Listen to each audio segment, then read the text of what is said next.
everyone. Welcome to another edition of Bunker Office Hours, a weekly live show brought to you by the team at Bunker Labs, a national network of veteran and military spouse entrepreneurs dedicated to helping our ecosystem start and grow their own businesses. I'm your host, the one and only Iron Mike Steadman, coming to you from the brick city of Newark, New Jersey, joined by my co-host, Amy Morrison, and our guest today, Courtney Zaugg. What's going on, y'all? How's everybody doing? Howdy. Good. It's cold. Yeah. Starting to get a little chilly. I did some CrossFit this morning, ran outside, but I'm feeling good. Love coming on the platform, and I'm excited to get you on here today, especially after our recent conversation on the Transition podcast. Yeah, I feel like I'm coming from a more informed place. It was good. Yeah, almost like round two, right? That's right. So before we jump into our conversation, let me pass it over to Amy to talk about what's taking place in the bunker. Thanks, Mike. So a couple things this week. Military Influencer Conference is next week, October 26th through the 29th. And so our ambassador team is going to be out there at MIC. Mike's going to be talking. Basically, all the bunker peeps are taking over MIC next week. And then we have some free Bunker Labs guest-free general admission, tickets for Military Influencer Conference. And if you want to get those, you can email Carrie Suh at bunkerlabs.org. So that's MIKARRI.SUH, and that should be in the chat probably, at bunkerlabs.org. So for free tickets for that. And then we've got events going on around the country, so you can head over to bunkerlabs.org/communities to find an event near you. And then finally, our newest cohort for CEO Circle just got announced. So if you go to our blog and check out the featured article on bunkerlabs.org/blog, you can see who is in the current cohort or new cohort for CEO Circle that is launching in November. Love it. That's it. Awesome. All right. So for everyone tuning in, go ahead and drop where you're dialing in from in the chat. And if you have a question while we're live on anything entrepreneurship related with your venture, feel free to leave that in the chat as well. I'm feeling energized, y'all. I spent last week at Stanford. I was there with the Hoover Veteran Fellowship. We wrapped up the first cohort, which is super cool, and excited about that. And what else we got going on? I just love talking to entrepreneurs, catching up with people. So it's going to be a good show today. So without further ado, I get to pass it over to my guest, Courtney, to introduce herself to everyone on Office Hours, because we haven't released your podcast yet, but we will in the coming weeks. That's right. Yeah, I'm Courtney Zaugg. I'm based in Indianapolis. My company is called Plaka. It's an economic development and innovation consulting firm. I also co-own a construction company with my husband, Nathan, who is a Marine Corps veteran. What's going on in Indiana? It sounds like it's booming. My classmate from the Naval Academy, Matt Piety, put me on to the work he's doing at High Alpha, and I know that there's like an intentionality around building an entrepreneurial ecosystem in Indiana. It sounds like you've done a great job of carving out a niche in it for yourself.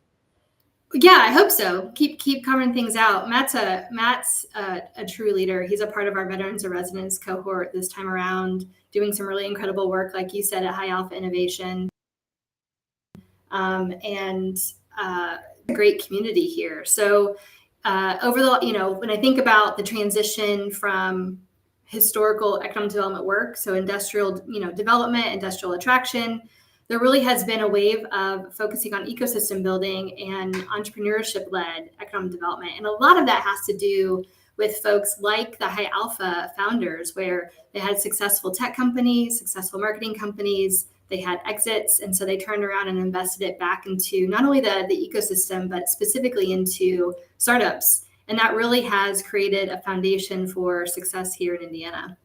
Love it. All right. For our viewers, right? Economic development. I feel like this is a word that gets thrown around a lot of times. And they say, oh, you need to talk to the Economic Development Authority in your local state, etc. What does economic development mean? And how are you helping a lot of these agencies think about ecosystem development and getting more opportunities to veteran entrepreneurs? Yeah, great question. So economic development used to mean just attracting large scale manufacturing, logistics companies, lots of workers wanting to increase in tax base. Now it has evolved into it needs to focus on the young firms. Why? Young firms under the age of 5 are the ones that create net new jobs across the country. You can look it up on census. That is real. And so now communities are focusing on the things that support that ecosystem: capital, talent, and place. I would say that are the three, points to the triangle for economic development. The challenge is both policymakers and economic development organizations have been tasked with lots of things. So under the former umbrella of economic development came workforce development. Now it's a little bit of housing, it's community development, it's how do we address challenges with substance abuse in our communities that impacts, again, poverty levels, talent, workforce. It's different now. And so this focus on entrepreneurship-led economic development is helping government agencies, policymakers develop the infrastructure to connect those dots with young firms, get them the resources to help them scale, create jobs, create wealth in their own communities. So invite us in one of these conversations, right? So you're working with an agency and they're like, okay, we want to do economic development, all right? And you've given us your framework, but like, what is a good entry point for like young firms? What are they not thinking about? Oh, well, they're thinking about all the hats that they're wearing. I think one opportunity that you and I had briefly talked about are these contracts. So state and federal and even local governments have created mandates for how to diversify the supply chain. Suppliers in general, the supply chain in general, it's wacky, and depending on the industry, it's sparse. And so what the goals of these government agencies and economic development organizations are to say, how do we get with these young firms, especially the underserved community, like veterans, like minorities, like women, get them plugged into these government contracts that often are very stable. They often have a larger allocation of dollars. They have some capacity building and technical assistance oftentimes associated with it. And so I can help them through that process of saying, here's how you can set up that system, to attract and to grow those startups in your community. Are there certain industries that you see do better with regards to getting government contracts and like the juice is worth the squeeze in a sense of going through the certification process and yada, yada, yada? So for example, let's say I'm a digital marketing agency. I'm a one-man room shop. I started out of my apartment, and people are like, you need to get a STVBO certification so you can do business with the government, yada, yada, yada, right? Like, does that make sense? I think it makes sense on the industry, like you said. So my conversation with Matt Piety a couple of weeks ago, we were talking about that specific thing. There could be crowded industries. Construction's one of them. We own a construction company, my husband and I, and sometimes it can be hard to get in. Why? For one reason, that would be talent. You have to have a certain, capacity level to be able to bid on those contracts. However, if there are contracts, say in healthcare consulting, management consulting, sometimes those industries aren't as crowded. And so when there is a designation, from the VA, disabled veteran designation, it does put you to the top and offer more opportunities for you to scale your business. But it is industry specific. So yeah, it depends. It really depends. What can veteran entrepreneurs do to make themselves look more competitive for these government contracts? Because we've all been ghosted before, right? The RFP comes out, whether a nonprofit, for-profit, you apply, and then you never hear anything back, or it's just, whatever. And you get frustrated. Versus, you end up networking with someone. They let you know this RFP is coming. You prepare yourself. You cross your T's and dot your I's. That way you put yourself in a better position to succeed. Yeah, I think the ghosting thing happens in all industries, including mine. And I think it's just a part of the game. But either a couple recommendations. One is get your finance in order. Make sure that you have your books together. Make sure you have, you understand what's going in and out of your company, because all of those documents need to be readily accessible for these government contracts. They're going to ask a lot of information, and instead of spending a lot of time digging for it, make sure you have it ready. That brand awareness. Some of that is networking and showing up to events.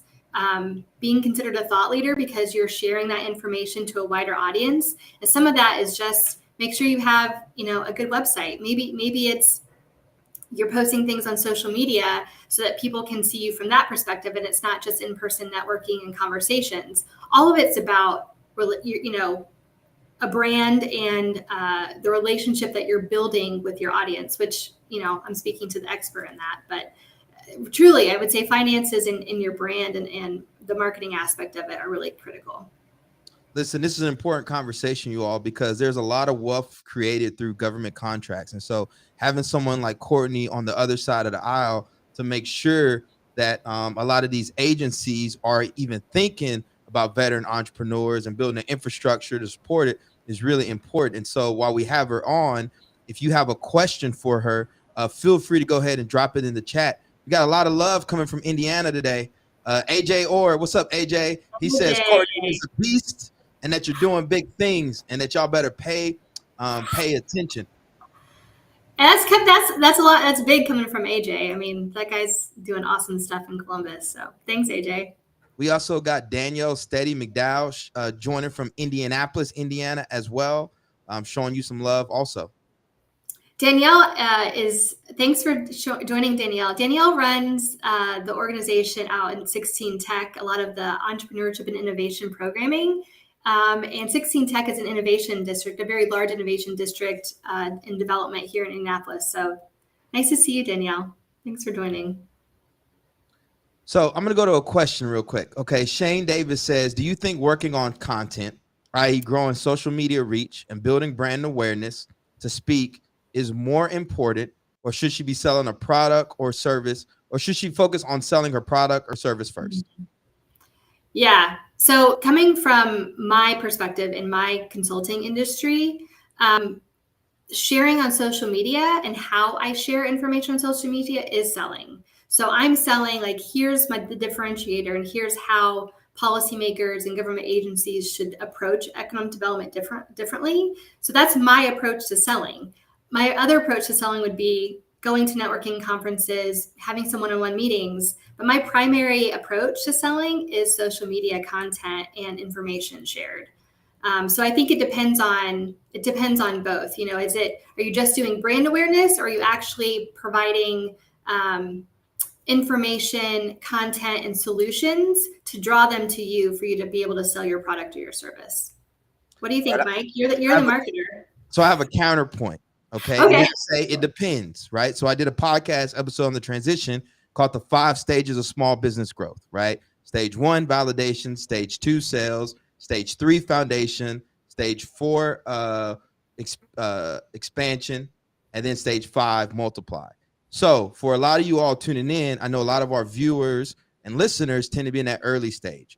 So they're either between validation and the sales. If you haven't validated your business model, right, there's no point in you trying to get online and build your authority when you haven't proven that people are willing to pay you for your products or services. So in the validation phase, I'm a big proponent of focusing on sales, driving revenue, and also making sure that you know your differentiation, right? Because here's the deal. You start having 100 sales calls with people and you close, let's say you close 10 to 20 of them, you're going to have a better perspective of what your value proposition is, as opposed to I haven't sold anything. Now I'm just spewing, on social media, talking about nothing. And you don't have the market-based feedback to know that the information that you're putting out, who you're talking to, is even the right person. You don't know who your perfect customer is because they haven't bought from you. So if you're validation phase, your focus should be on validating that business model and driving sales. Now, once you get to the sales phase, here's the difference, okay? And I learned this from one of my business coaches, Pia Silva from No BS Agency. All right, think of a diagonal line like this. It goes like this, okay? Early on, as you start to network, right, you're going to really focus on sales and networking, and that line is going to start to increase like this. And down below it is your authority building, right? So early on, you don't really have a lot of time to focus on authority building, but as you get better at networking, as you get better at sales, then it's going to give you more space to focus on that authority building. And then it's going to start to go like this, to where the authority is actually going to pass your networking. So you don't even have to network anymore. because you're just going to get a constant stream of inbound leads off your content alone. But if you're not out there driving revenue, talking to real human beings, that's not going to happen. So again, for now, I say focus on sales, driving revenue, and the better you get, start adding that authority along the way. Don't waste time making TikTok videos. I know a lot of broke TikTok influencers. We all do, right? I know people with millions of views and they're like, oh, Mike, I need help with my business model because I'm not making money, right? So again, just focus on sales and driving value for customers. That's a good point. You have to have a product to buy it, right? Or a service that people are actually going to buy. Yeah. And I've done at the highest level, Courtney. I've been on Fox News. I've been, had videos filmed and still had about $300 in the bank. It wasn't until I started jumping on and talking with people, and this is for my nonprofit, Ironbound Boxing, that I really was able to start to drive our donations, because instead of focusing on hype, I focused on building real relationships with a perfect customer, which tend to be veterans and service academy grads, and they started donating. So, I can it's a better use of my time if I jump on with someone and do a one-on-one call that's an academy grad than it is for me to make 10,000 TikTok videos and yada, yada, yada. Yeah, I my business too. On a brief note, a lot of the generation before me in economic development, their success was built on this pure industrial development business attraction model. And so for them to shift to a different type of paradigm in economic development is harder. But the folks that are up and coming decision makers, or they're new to the role in economic development, those have been my target clients, because they see that there has been a shift and there needs to be more shift in the direction of how people invest in economic development and how it's structured. So I agree 100%. What's the biggest challenge you faced doing consulting work in this space? It's a little bit of the previous paradigm. It still works, and it's still a part of the model that you need to still attract business into your region. It's the three-legged piece. I think the other biggest piece is economic developers and policymakers and those who work in government are often overworked, they're underpaid, and they're undervalued. And so asking them to innovate is very difficult because, one, they don't have a whole lot of tools that are offered to them. It's not the type of environment that spawns innovation organically. It has to be an intentional focus, and that's hard. And so it's working with communities, developers that are seeing there needs to be a shift and focusing on them as clients. But yeah, everyone's overworked. When you think of a government, an urban planner or an economic developer that works 60 plus hours a week, they get paid, sometimes $50,000 a year, and they're doing night meetings four nights a week just to sustain the work that they have. Asking them to think differently, to do something differently, that's a hard sell sometimes. And so it's that focus. But it's interesting. I mean, just in the last couple of years, the shift from thinking about entrepreneurship as economic development, thinking about how do we support small businesses, thinking about, yes, we need to help the underserved entrepreneurs like veterans and minorities and women. That's only really, those conversations have openly been flowing really in the last couple of years. So, maybe it's the pandemic, maybe it's a part of the George Floyd murder, spawning some of those conversations, but that direction. I'm just happy we got you on the inside, right? Growing and building your brand, because again, who knows, a year from now, 5 years from now, you're going to be top of the food chain. So you're the one really working with these policymakers and like, you need to talk to this guy, you need to talk to this girl, right? So I love what you're doing. And here's one thing I'll tell you, my frustration at times with economic development, especially when I first got started out, and I'm sure a lot of people can relate. We spend a lot of our time going to these different agencies that people tell us we should talk to about our businesses. But like you said, none of them are entrepreneurial, right? They don't understand the net 30 and all this, like for them, it's no big deal, right? But for us, we can go bankrupt during this time. So you spend your time talking to all these different agencies, but it really doesn't affect your bottom line. And so you end up getting, and thankfully you come to an organization like Bunker, you listen to the Transition podcast, and we put you on the right track, you know, so you can actually focus on validating your business model, driving revenue, etc. Yeah, agreed. We did the same thing. When we first started the construction company, we went to an organization that was recommended. And, you know, the person sitting across from us validated things that we knew, but they were, you know, they'd never started a company before. They didn't know the construction industry. They were there to say, here's the checklist of things you need to think about. Was it helpful? Not really, but that was the only direction available. And I work in economic development, and so I had a network, and I knew what resources were available, and so it was clear other resources were needed, and that's where, you know, joining Bunker Labs and becoming an ambassador and doing this type of work is important because I've been through it. Yeah. Next year, I want you to apply for the Hoover Veteran Fellowship. You know, I think especially the work you're doing in Indiana, right? I think it probably aligns, especially from a policy perspective, about how can a lot of these agencies do it more efficiently, and again, you know, open up opportunities to more veterans, minorities, other underrepresented founders, etc. So a lot to talk about. And now this is what happens when you're part of the Bunker, because you become part of a network, and when opportunities like this come out, I just send it your way. This phase, time to transition to book recommendations. Courtney, what book rec do you have for our viewers today? Yeah, the best one would be from Victor Wong. Victor was a former executive at the Kauffman Foundation. He's been a founder. Now he's the CEO of Right to Start. And his book is called The Rainforest, and how to build the secret to building entrepreneurial ecosystems like Silicon Valley. And for any other community builders, economic developers, especially, understanding how to get there and the evolution of, you know, the previous paradigm to now is really important. So that would be my main recommendation. Love it.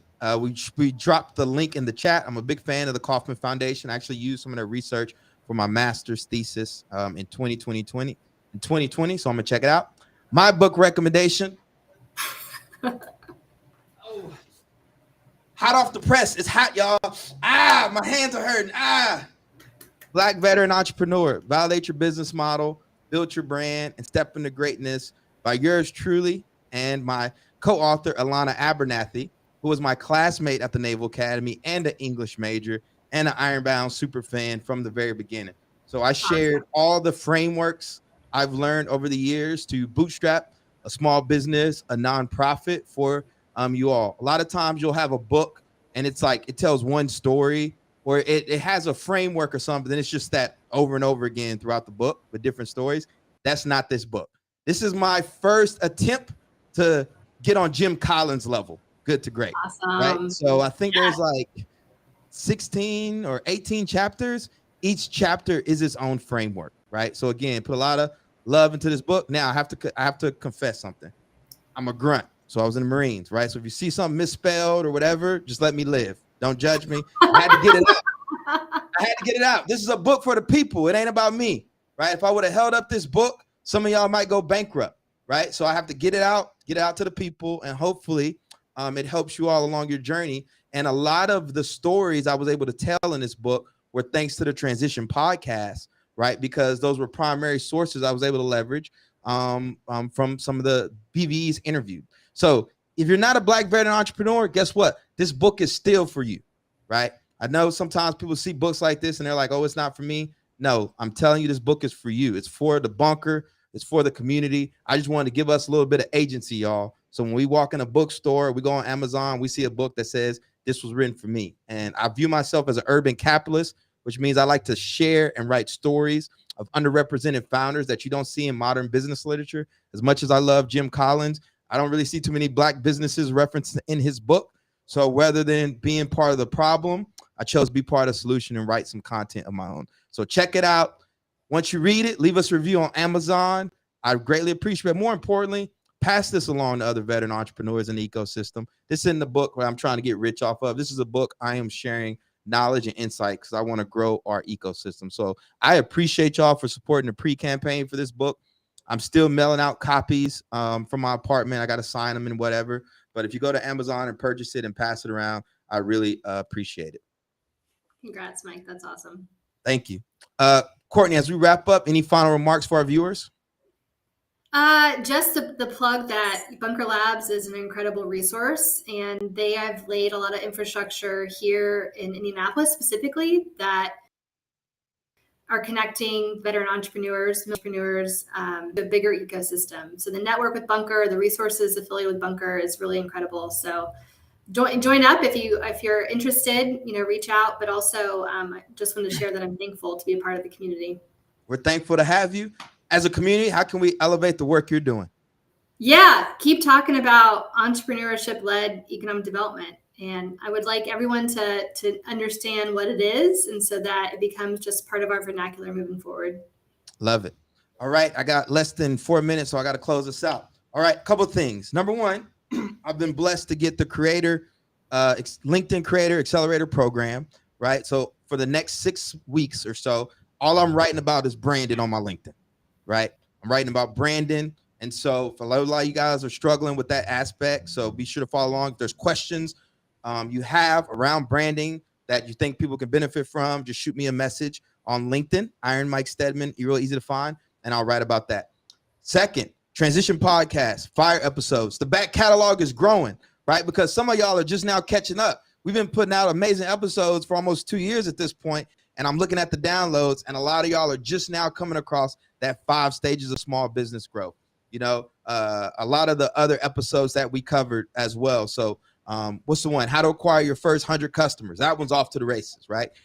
So I'm going to the Military Influencer Conference next week. I'll be giving a class or workshop on how to acquire your first 100 customers. I'm going to be referencing a lot of what I talk about in that podcast episode, which you guys already have. So make sure you check it out.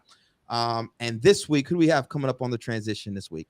I'm drawing a blank, but when I remember, I will message y'all or something. I don't know. We got a lot of episodes. I've recorded a lot of episodes of Transition Podcast. Just know this. It's no hype. It's no fluff. None of us are gurus. It's guests like Courtney who come on and share what it's really like to start a business. Because one thing that, and I don't know if you've been feeling this lately, Courtney, you start talking to entrepreneurs in the ecosystem, there feels like a lot of dread.